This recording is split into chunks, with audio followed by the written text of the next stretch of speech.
Hi అండి. అందరికీ నమస్కారం. Welcome to my channel. ఈ వీడియోలో ఏపీ ఉద్యోగులకు మరియు పెన్షనర్లకు డీఏ, డీఆర్ అరియర్స్ జమలో గందరగోళంపై అధికారుల వివరణ.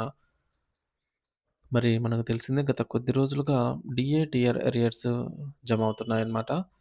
సో, ఇందులో చాలామందికి జమ కాలేదు. మరి ఈ యొక్క జమ ప్రక్రియలో ఎందుకు ఈ విధంగా గందరగోళం అనేది జరుగుతుందనే దానిపైన వివరాలు తెలుసుకుందాము.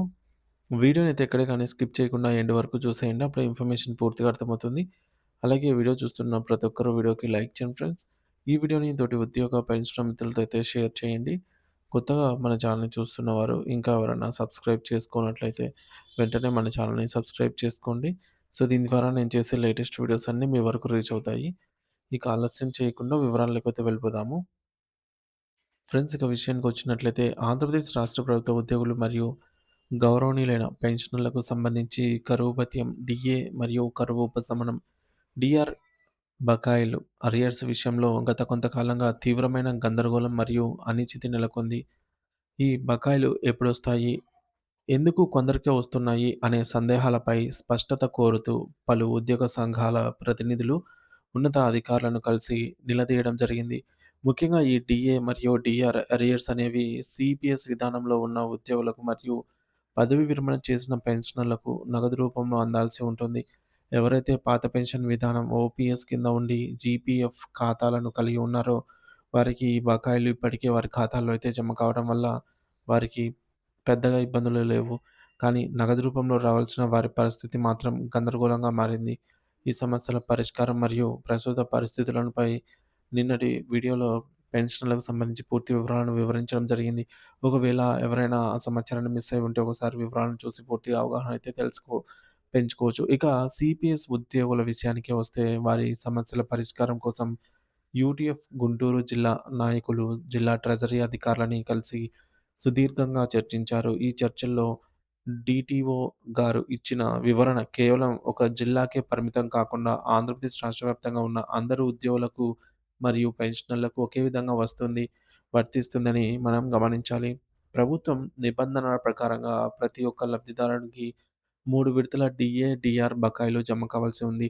అయితే క్షేత్రస్థాయిలో పరిస్థితి చూస్తే కొందరికి ఒక విడత పడగా మరికొందరికి 2 విడతలు పడ్డాయి. ఇంకొంతమందికి అసలు ఏమీ జమ కాలేదు. ఈ వ్యత్యాసానికి గల ప్రధాన కారణం ఏమిటంటే మీరు ఏ డీడీఓ సో, మీ పరిధిలోని డీడీఓ పనిచేస్తున్నారో వారు మీ బిల్లును సరైన ఏ సమయంలో సబ్మిట్ చేశారనే దానిపైన ఇది ఆధారపడి ఉంటుంది. అంటే ప్రభుత్వ నిధులు విడుదలకు అనుమతి ఇచ్చిన సమయంలో మీ డీడీఓ గారు 3 విడతలకు సంబంధించిన బిల్లులను ఒకేసారి సిస్టమ్‌లో అప్‌లోడ్ చేశారా లేదా అనేది మీరు నిర్ధారించుకోవాలి.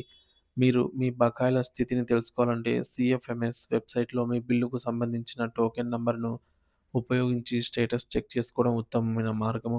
ఒకవేళ మీరు మీ టోకెన్ నంబర్ ద్వారా చూసినప్పుడు బిల్లు పెండింగ్ అని చూపిస్తుంటే ప్రభుత్వం నుండి నిధులు విడుదలయ్యే వరకు మరికొన్ని రోజులు ఓపిక పట్టాల్సి ఉంటుంది. చాలా వరకు చివరి నిమిషంలో పెట్టిన బిల్లులు ప్రస్తుతం సీఎఫ్ఎంఎస్ పోర్టల్‌లో ప్రాసెసింగ్‌లో ఉన్నాయి.